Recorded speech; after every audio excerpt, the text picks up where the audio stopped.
Olá pessoal, sejam muito bem-vindos para esse episódio que hoje vamos falar sobre o reino de Deus, tá? Então não esquece de se inscrever, deixar aí seu like para poder ajudar o canal, né? E então, Mateus, o que é o reino de Deus?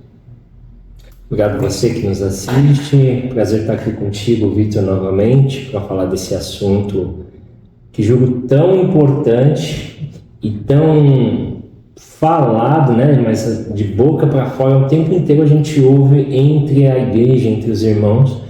Mas será que de fato ele é uma realidade? Primeiro a gente precisa tentar definir o que é isso. Vamos direto à Bíblia, Romanos 14:17. Pois o reino de Deus não é comida, mas justiça, paz e alegria no Espírito Santo. Aquele que assim serve a Cristo é agradável a Deus e aprovado pelos homens. Teria mais coisas para discorrer, mas vamos sintetizar essa primeira parte aqui do texto. Pois o reino de Deus não é comida. Então já fica claro o que não é. Aí ele fala três coisas: justiça, paz e alegria. Aí as pessoas dizem assim: Deus é amor, mas também é justiça. Será que é esse tipo de justiça? De isso é o certo, isso é o justo, tá devendo, tem que pagar. Será que é essa justiça de cobrança, de fazer valer a lei de qualquer forma? Ou é um outro tipo de justiça? Porque nós somos justificados pela fé. E isso não é um mérito só da ressurreição de Cristo para cá. Porque também pela fé Abraão foi justificado. Porque ele creu no Messias que viria. Então ele creu no Messias do futuro. E nós somos justificados pela fé pelo Messias que já veio, o Messias do passado, mas é o mesmo Messias, é o mesmo Jesus. Então, se o reino de Deus é justiça, paz e alegria, essas três palavras, elas resumem um conceito só, na minha opinião, deixa bem claro aqui, tá? Porque não está falando desse tipo de justiça, de balança, de tribunal, de tomar lá da cá, né, de olho por olho, dente por dente, mas está falando da justificação pela fé. Porque se nós somos de fato justificados pela fé, tem um texto assim: nenhuma condenação há mais para quem está em Cristo Jesus, né, os que são chamados segundo o seu propósito. Então é esse tipo de justiça que o texto está falando, porque na sequência ele fala de paz e de alegria. E a justiça de Deus, ela selou o quê? A paz com Deus. Antes nós éramos inimigos de Deus, mas Deus fez a paz consigo mesmo através de Jesus Cristo, não é isso? Que a palavra de Deus diz, ou a Bíblia diz. Então acredito que justiça, paz e alegria aqui é uma coisa só, tá? E o objetivo das três palavras está na conclusão da somatória delas, que vai falar justiça, paz e alegria no. E o que é esse no na sequência? Justiça, paz e alegria no Espírito Santo. Então todos aqueles que são guiados pelo Espírito de Deus são de fato filhos de Deus. Então se nós somos guiados pelo Espírito Santo de Deus, nós somos filhos de Deus. Então a justiça e paz e alegria no Espírito Santo é para dizer que o reino de Deus é ser guiado pelo Espírito Santo. E o Espírito Santo de Deus vai trazer a justificação, vai trazer essa paz e vai trazer essa alegria como uma coisa só no mesmo pacote. Eu não vejo três adjetivos distintos, apesar de que cada termo aqui ele tem vertentes interpretativas das palavras isoladamente, mas a síntese do texto é chegar na conclusão, no Espírito. Então o reino de Deus é viver no Espírito. Então o reino de Deus, se é viver no Espírito Santo, significa que é viver na dimensão espiritual, que foi um tema de um vídeo passado nosso.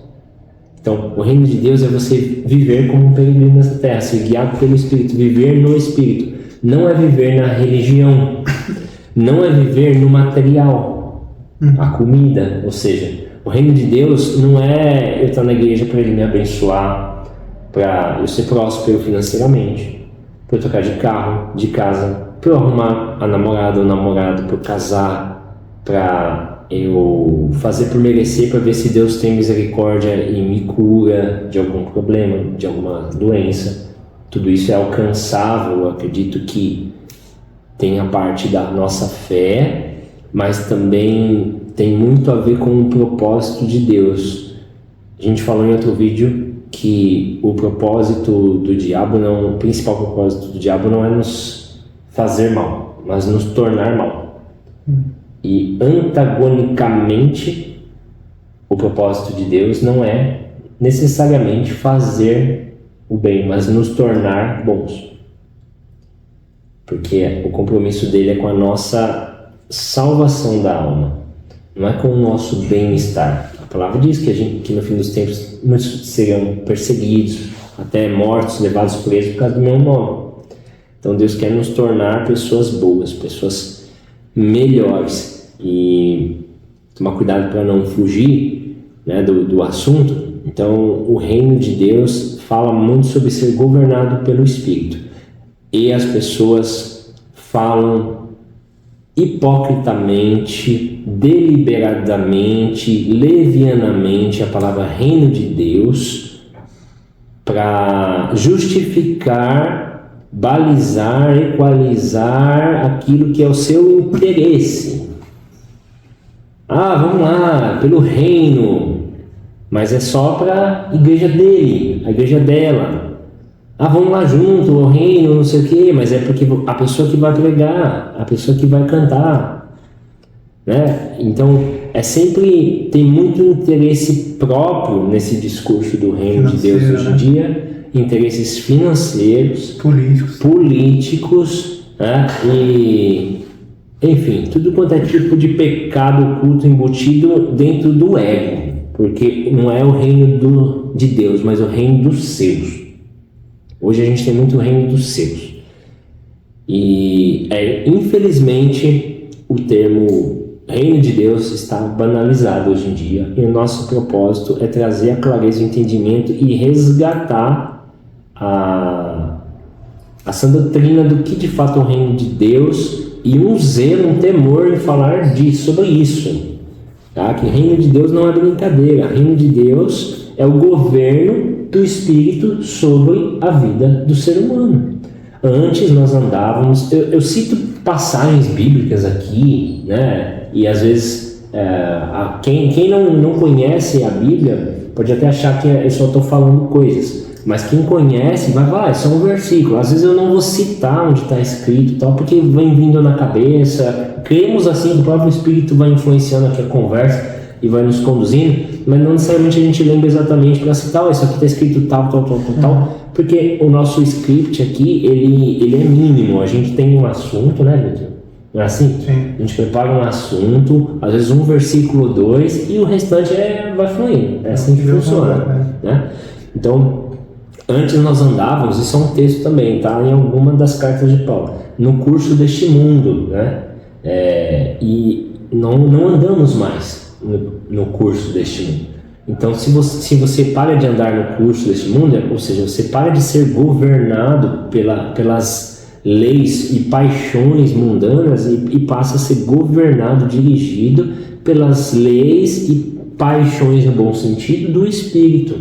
Por isso que Paulo vai falar, o bem que eu quero, eu não faço, o mal que eu não faço, acabo cometendo. Por quê? Porque a palavra diz assim, o Espírito está pronto, mas a carne é fraca. Então a gente recebe o Espírito Santo de Deus e ele nos promove a mudança, a transformação e o desejo de fazer coisas boas, mas também tem a velha natureza que vai ficar conflitando, puxando a gente ainda para o pecado. Só que como a gente tem o Espírito, a gente não vive impiamente mergulhado numa lamaçal o tempo inteiro. A gente peca, mas a gente volta, a gente tem essa consciência e isso incomoda. Não dá para um crente, de fato, nascido do Espírito, viver pecando deliberadamente. Se ele vive assim, ele não nasceu de fato do Espírito. Lembra da conversa com Nicodemos ali, né? É necessário nascer de novo.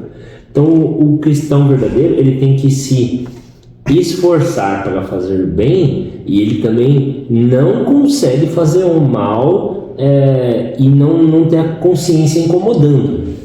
Então, vive numa dualidade. Então, e essa luta da carne contra o espírito é uma das evidências que o reino de Deus está crescendo dentro de você. Então, o reino de Deus é o governo do Espírito. E o governo do Espírito vai trazer o que Romanos 14:7 diz. Ele vai trazer a justiça, né, pela fé em Cristo Jesus. E nós somos justificados e começa o processo de santificação. E o reino de Deus, o governo do Espírito, traz paz na nossa alma, traz a inquietude, porque o salmista escreve, né? Porque está abatida a minha alma, né? Porque, como é que é? Se constrange dentro de mim, alguma coisa assim.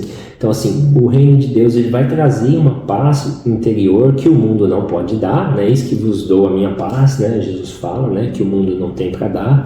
E ele vai trazer alegria. Então, não tem que ter crente de cara fechada, crente emburrado, crente que não consegue fazer uma brincadeira, uma piada, entendeu? Não é aquela coisa de descachar e falar palavrão, coisa obscena e tal. Mas aquela pessoa também toda trancuda, santarrona, a gente não tá mais não posso usar esse termo, dispensação, mas não sei se aplicaria falar assim, mas a gente não tá debaixo mais daquele jugo da lei, a gente não tá tentando ser salvo mais pelo rigor da lei. Não quer dizer que eu não vou buscar obedecer a Deus, mas a gente tem que sair debaixo disso. E muita do que diz reino de Deus, parte desses reinos, que são reinos seus, também vão impor um conjunto de regras, dogmas e uma religiosidade excessiva em cima da membresia, que é totalmente desnecessário e conflita com outra coisa que é do Evangelho, porque onde há o Espírito há liberdade. Se o Filho vos libertar, verdadeiramente sereis livres, né? Sim. Então, a pessoa tem que se sentir livre. A igreja está me oprimindo, eu estou me sentindo... está me estressando, não sei o que, tem alguma coisa errada. O reino de Deus é um lugar para você encontrar os seus irmãos, para você ter paz, né, ter alegria, ter essa diminuir o fardo, não aumentar. E a gente vê pessoas às vezes oprimidas pelo reino de Deus, porque assim, sabe? E isso não é reino de Deus. É o único descanso que a gente tem até o descanso eterno. O reino de Deus tem que trazer um conforto, um alívio para nós, né? A igreja, como instituição, né? O templo, ele devia ser um encontro onde os irmãos ali vão para celebrar, para se compreender, né? Levar um fardo do outro, chorar com os que choram, se alegrar com os que se alegram, e não uma pressão por resultado, por performance, por ver quem é mais crente, quem é mais santo, quem está obedecendo mais, quem está crescendo mais no ministério, ou quem foi capaz de tocar os céus e mudar a atmosfera e fazer Deus descer na terra. Sabe, a gente vive uma hipocrisia muito grande contra o reino de Deus, né? E friso, tem esse extremo do reino dos seus, que é pelo rigor da lei ainda, pode nem achar que não é, mas também tem um lado também que é do oba-oba, que também Deus também não é baderna, de Deus não se zomba, né? Já um dos dizeres ali do profeta Samuel, né? Então, assim, também tem que ter um senso de equilíbrio ali, não é também brincadeira, né? Então, esse termo reino tem incomodado, como as pessoas falam muito, não sei o que, o reino, eu fico, tá, é o reino mesmo? Então tá, posso expor de fato o que eu estou pensando aqui? Você vai ouvir o que eu tenho para falar? Porque só é reino se for daqui para lá, de lá para cá não pode, aí já não é reino, aí é rebeldia. Né? Como que, se nós somos embaixadores, Victor, do reino de Deus, quando um embaixador do reino de Deus encontra outro embaixador do reino de Deus, esse embaixador não podia se sentir ameaçado. E outra coisa, até o termo, na minha opinião daí, Não acontece isso? ou até o termo evangélico, a gente tinha que usar menos e lembrar que a gente é protestante. Protestante fala o quê? Protesta quando tem alguma coisa errada. Né? A reforma e tudo mais, o intuito é sempre estar reformando. Então é sempre você estar fazendo atualizações, né? Sem perder o foco que é Cristo, o filtro que é a palavra de Deus, né? Mas é sempre, o intuito sempre deveria ser isso. O reino de Deus, mas assim, a placa da minha igreja é primeiro. O logo da minha igreja é maior que o seu. A quem é que vai promover o evento? Se fulano tiver, eu vou. Se não tiver, eu não vou. Ou eu vou ter espaço, eu vou cantar, vou pregar. Ou às vezes até o contrário também é errado, tá? Chama pra, vem cooperar aqui, mas também só quer que os outros irmãos fiquem de plateia. Não quer também dar espaço para ser ministrado, discipulado pela uma outra voz, por um outro embaixador. Então a hipocrisia rola dos dois lados, tanto para quem quer, por exemplo, quer chamar, né, uma outra igreja, vindo aqui congregar com a gente, mas assim não dá espaço nenhum. E também da outra igreja que só vou se me der espaço. Os dois estão errados. E outra, isso só sobrecarrega a pessoa, porque não sabe se dividir fardo. Então assim, e Jesus foi categórico, né? Mateus 3:2, ele fala assim: é chegado a vós o reino dos céus. Por que chegou o reino dos céus? Porque ele estava lá, cara. Porque Jesus chegou. O reino é ele. Reino tem que ter rei. Se não tiver o rei, não tem reino. Não tem reino. Então, se o rei dos céus desceu e habitou na terra, o reino dos céus era a terra, estava na terra. Estava na terra. Então, os discípulos de Jesus viveram o reino de Deus naqueles 3 anos e meio. E ficaram com a missão. Agora vocês são embaixadores do reino. O rei voltou para o céu, certo? E agora vocês aí, vocês são embaixadores, o consulado. A igreja, que legal, a igreja é o consulado celestial na terra. Que legal isso, né? Porque o consulado, tipo assim, quando você mora fora, você vai pedir alguma ajuda, você vai no consulado brasileiro para ver se você consegue alguma coisa. Aí você chega na igreja, você apanha. Da pessoa que se diz da mesma pátria que a tua. Alguma coisa está errada, né? Então a gente precisa urgente rever e ter mais temor nesse negócio de reino, sabe? Se você vai usar a palavra de reino de Deus, entenda bem o que é isso e de fato vamos tentar viver isso. A gente vê aqui, eu estou meio cansado, né? Tipo assim, a gente vê uma denominação achando que está mais certa que a outra porque batiza de tal forma. Batiza de um jeito, outro batiza de outro, porque um acha que vai ser o arrebatamento, o outro acha que não, outro acha que é pré, pós, ou porque os dons são assim, são assado, e aqui pode calça, aqui não pode barba, aqui não pode, aqui é só hino da harpa, não, o hino da harpa careta, tem que ser os worship, não sei o que. Meu Deus do céu. Todas essas denominações, elas estão olhando para o mesmo objeto. Está todo mundo olhando para a Bíblia. Só que está olhando, que nem você que está vendo o vídeo aí, você está vendo essa parte da Bíblia. Eu aqui, do lado de dentro da câmera, estou vendo uma parte que você não está vendo, entendeu? Mas nós estamos olhando para o mesmo objeto. Agora o Victor está vendo a lateral dela aqui, Nem eu, nem você aí está vendo. Certo? E se tivesse alguém desse meu outro lado, estaria vendo aqui, e você, eu e o Victor não estaria vendo o que ela está vendo, mas está todo mundo contemplando, buscando entender e seguir esse mesmo manual de vida do ser humano aqui, do Criador. Isso aqui é o manual do fabricante para o ser humano, certo? É o manual do fabricante para a humanidade, né? Então, assim, Deus vai nos julgar muito mais pelas nossas intenções sobre aquilo que a gente teve de entendimento do manual do que de fato se a gente entendeu tudo perfeitamente sobre o manual, né? Deus sonda os corações, as intenções. E eu vou mais, né?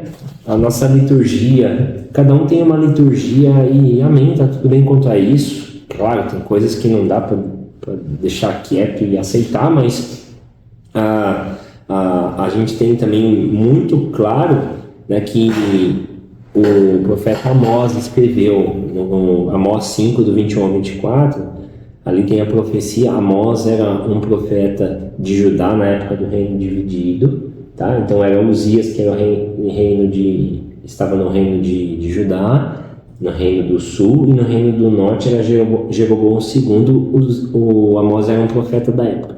E ele profetizou, né, em nome do Senhor, assim diz o Senhor, esse texto. Ele diz lá, né, o Senhor está falando através da boca do profeta, né, que ele odeia as vossas reuniões solenes e os seus sacrifícios e holocaustos.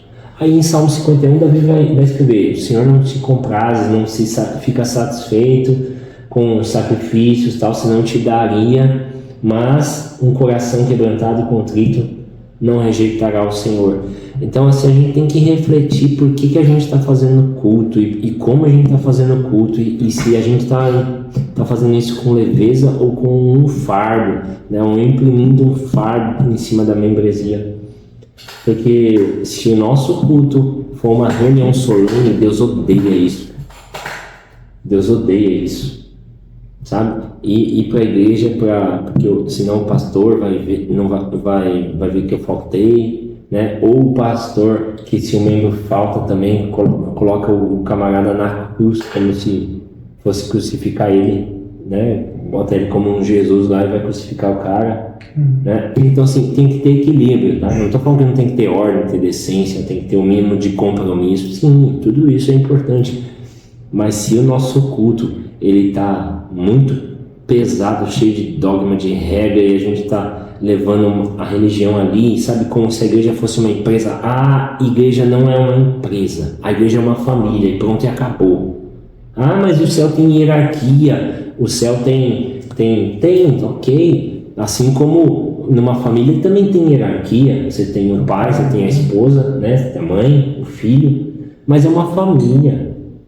A igreja tem que ser uma família, tem que ser leve o fardo. Acolhedora, né? Tem que ser acolhedora, as pessoas têm que se sentir bem, né? Não pode ir para a igreja e voltar pior do que, ou voltar fofocando, ou intriga, ou disputa, sabe? Assim, a gente tem que saber ouvir mais do que falar.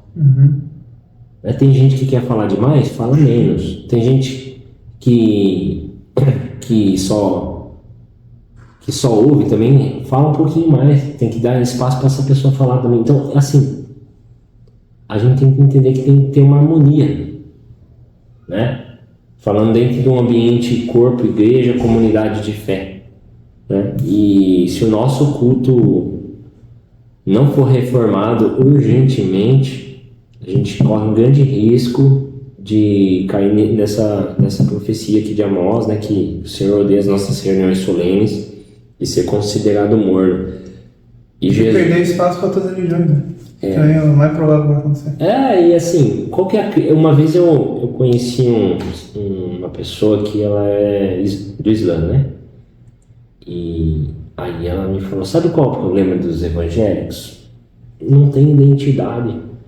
Tem 500 mil denominação, cada um pensa e faz de um jeito diferente. Isso é o que... Porque a gente fala que existe verdade absoluta, né? Mas na prática a gente não faz isso, por justamente isso. Não tem uma tradição, não tem uma coisa que une. Porque o Islã, aqui do Brasil, lá no país dele, vai ser a mesma coisa, o judeu também. Sim. Agora o evangélico, cada dia é uma igreja diferente e pior ainda, uma heresia diferente também. E ainda tem gente que acha que isso é riqueza, né? Essa diversidade é uma riqueza. Não, diversidade não é riqueza. Um país que tem uma cultura rica não é um país que tem cada canto é de um jeito diferente, não, é um país que ele tem uma identidade de norte a sul. E aí vai uma crítica até no bom sentido para a nação brasileira. A gente fala: o Brasil é um país de uma cultura riquíssima, e a cultura do Brasil não sei o que. Se você pegar um brasileiro do Rio Grande do Sul, um do Sudeste, um do Centro-Oeste, um lá do Nordeste, outro lá do Acre, lá. Cara, é uma diversidade tão grande de entendimento, de cultura, de dialeto, de tudo, E aí você fala, não, o Brasil é um país rico em cultura. Não vejo isso como riqueza cultural. Eu vejo riqueza cultural uma Alemanha da vida. Um alemão é alemão aqui na China. Você bate um olho e você sabe, aquele lá é um alemão, né? Aquele lá é um judeu. Aquele lá é um japonês. Tem a vestimenta que define, né? Tem um padrão, né? E tem de fato uma cultura. O que é uma empresa que tem uma cultura? Né? É onde todos os funcionários Fazem a mesma coisa, pensam iguais, têm os mesmos valores, os mesmos princípios, estão engajados na mesma missão e visão. Isso é cultura. Agora, cada um tem uma opinião diferente e todo mundo fala que eu estou certo, não, sou eu que estou certo, não, quem está certo sou eu. Isso não é cultura. Que é o que acontece no Brasil também. Isso acontece com o Brasil e isso acontece com o que a gente chama de evangelicalismo ou protestantismo no Brasil, né? A igreja primitiva tinha uma identidade e só foi abrindo e cada vez se dispersando mais e criando vertentes, e isso foi bagunçando. E o próprio Yeshua, né, Jesus Cristo, ele em nenhum momento ele mandou abrir um templo. Inclusive ele botou os cambistas, os vendedores que estavam ali na porta do templo embora. Quando criança ele visitou sinagogas e tal, mas os 3 anos e meio de ministério dele, entendeu? Ele só foi uma ou 2 vezes no templo e teve que sair correndo porque os caras queriam bater nele. Então assim, se Jesus viesse hoje nos nossos tempos, será que a gente reconheceria ele? Ou será que ele tem medo de entrar e apanhar também, né? Por causa da nossa religiosidade? Então assim, Jesus disse que o homem nascido de mulher, o maior homem nascido de mulher foi João Batista. João Batista era odiado pelos fariseus, saduceus e escribas. Ele vestia pele de camelo, ele comia gafanhoto e ele pregava no deserto. Era um louco para ele, né? Hebreus tem uma passagem que fala que a gente tem que encontrar do lado de fora do arraial, né? Então assim, o templo é o lugar onde você encontra a sua família, é a embaixada, tem que ser a embaixada, né? O consulado celestial na terra. E é isso. A gente não tem que ir no culto para adorar, nós vamos para comungar, ter comunhão uns com os outros, porque a adoração sou eu, é ele, é você, templo e morada do Espírito. E não estou falando para você ser um desigrejado, uma desigrejada. Não vou congregar igreja nenhuma. Não, procure uma igreja bíblica e uma igreja onde você consiga se relacionar com as pessoas, que você não entre que nenhum agente secreto, vai embora e ninguém te conhece, que você tenha acesso às pessoas, que você consiga fazer perguntas e receber respostas, né, sobre a palavra de Deus, um lugar que realmente te discipule.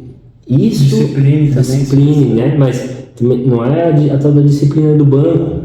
Vai pro banco, não é isso. Não, é o aconselhamento, né? Quando a Bíblia fala assim, suportai-vos uns aos outros, não é assim, eu tenho que aguentar ele, tenho que aturar o Vitor, suportar. Não, suportar é ajudar, dar suporte.